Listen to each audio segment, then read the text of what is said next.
கஷ்டப்பட்டு யாருடைய உதவியும் இல்லாம தன்னம்பிக்கையை மட்டுமே மையமா வச்சு தட்டு தடுமாறி எந்திரிச்சு நின்று ஓட ஆரம்பிச்சு சிகரத்தை தொட்ட ஒருத்தன் திமிரா இருக்கிறது வாழ்க்கையில தப்பே இல்லைங்கிறது என்னுடைய கருத்து. ரொம்ப அழகா இங்க ஆங்கிலத்துல சொல்லுவாங்க, ஆட்டிடியூட் டிசைட் யுவர் ஆல்டிடியூட். உங்களுடைய மனப்பான்மை உங்களுடைய உயரத்தை தீர்மானிக்கும் என்பது கருத்து. எந்த வேர்வைக்கும் வெற்றிகள் வேர்வைக்குமே, உன்னை உள்ளத்தில் பூர்வைக்குமே. எல்லா புகழும் ஒருவனுக்கே, நீ நதி போல ஓடிக்கொண்டு இரு.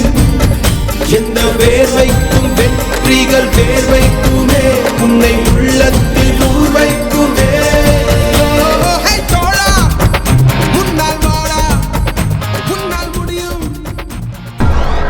தோற்றியா ஜெயிச்சியான அடுத்தவன் சொல்லக்கூடாது, உனக்குள்ள இருக்கிறவன் சொல்லணும். புத்தி உள்ளவன் ஜெயிப்பான். போய் வேலை பார்.